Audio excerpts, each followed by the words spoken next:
درود پاک پڑھنے اللہم صلی علی محمد وعلی آل محمد کما صلیت علی ابراہیم وعلی آل ابراہیم انکا حمید مجید اللہم بارک علی محمد وعلی آل محمد کما بارکت علی ابراہیم وعلی آل ابراہیم انکا حمید مجید۔ بزرگ اور دوستوں میں یہ عرض کر رہا تھا کہ یہ نکاح ایک عبادت ہے، مذہب اسلام کی ایک اہم ترین چیز ہے، نسل انسانی کی بقا اسی میں مضمر ہے اور انسانوں کی زندگی میں ایک اہم معاملہ ہے۔ اس معاملے کو کرنے کے لیے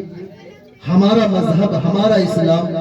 ہمیں ہر طرح سے رہنمائی اور رہبری کرتا ہے۔ چنانچہ اس رشتے نکاح کے تعلق سے، اس مرد عورت کے جوڑی کے تعلق سے اللہ تبارک و تعالی نے خود قرآن عظیم کے اندر اس کو اپنی قدرت کی علامتوں اور نشانیوں میں سے ایک نشانی قرار دیا ہے۔ چنانچہ قرآن خود اس کے بارے میں اعلان کرتا ہے وَمِنْ آيَاتِهِ أَنْ خَلَقَ لَكُمْ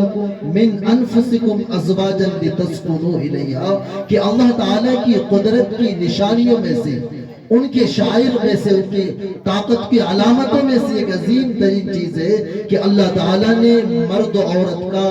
جوڑا پیدا فرمایا ہے۔ اور یہ مرد و عورت کا جوڑا اس طور پر ہے کہ جب یہ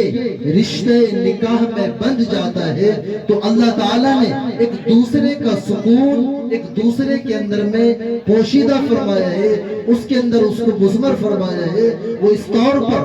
کہ جب رشتے نکاح ایک الگ خاندان کا لڑکا ہوتا ہے، ایک الگ خاندان کی بچی ہوتی ہے، اور رشتے نکاح کے ذریعے سے جب دونوں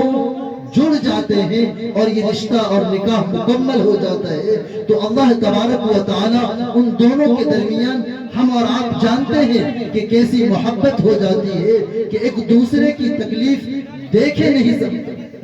ایک دوسرے کی تکلیف دیکھ نہیں سکتے ہیں، برداشت نہیں کر سکتے ہیں، بلکہ اللہ تعالیٰ لڑکے کی محبت کو لڑکی کے دل میں اور لڑکی کی محبت کو لڑکے کے دل میں پیدا فرما دیتا ہے، اور پھر زندگی بھر خوشی کے ساتھ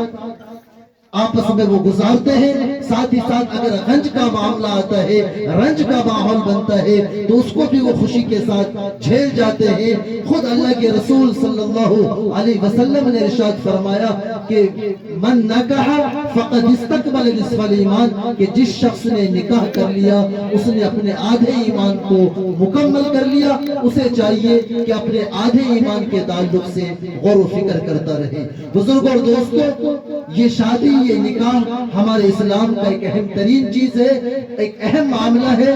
لیکن اگر غور کیا جائے تو جتنے معاملات ہماری زندگیوں میں دنیا کے اندر پیش آتے ہیں ان سارے معاملات کے اندر میں معاملہ ہونے کے اعتبار سے بہت ہی آسان ہے۔ خود اللہ کے رسول کا فرمان ہے کہ ان عدم النکاح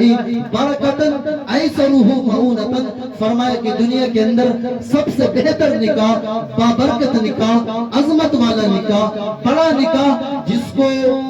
معاشرے کے اندر، بستی کے اندر، سماج کے اندر جس کا تذکرہ کیا جائے وہ نکاح ہے جس کے اندر سب سے زیادہ آسانی کا معاملہ ہو، سب سے زیادہ سہولت کا معاملہ ہو، اس کے اندر زیادہ مشکلات نہ ہو۔ چنانچہ آج کی ہمارا یہ جو نکاح ہمارے سامنے ہونے جا رہا ہے، ہمارے محترم و مکرم جناب مفتی عبدالاحد صاحب دامت برکاتہم، یقیناً یہ سادگی بھرا نکاح، یہ نکاح ہماری بستی کے لیے، ہماری سماج کے لیے، ہماری قوم کے لیے ایک نمونہ ہے، ایک آئیڈیل ہے۔ آج ضرورت ہے ہماری قوم کو، ہماری مسلم سماج کو کہ اپنی شادیوں کو، اپنے نکاح کو آسان بنائے، اس کے اندر رسم و رواج اور دنیا کی جو بہت سارے جھمیلے ہم شادیوں کے تعلق سے، بہت سارے ایسے معاملات جس کا نکاح سے، اسلام سے، ہماری سماج سے اس کا ذرہ برابر بھی کوئی تعلق نہیں ہے، ہم نے اس کو، اس عظیم ترین چیز کو اتنا مشکل ترین چیز بنا لیا ہے کہ وہ جب بچہ کسی گھر کے اندر پیدا ہوتا ہے، جب بچی جوانی کی دہلیز پر قدم رکھتی ہے تو ماں باپ کے آنکھوں کی نیندیں اڑ جاتی ہیں، ان کا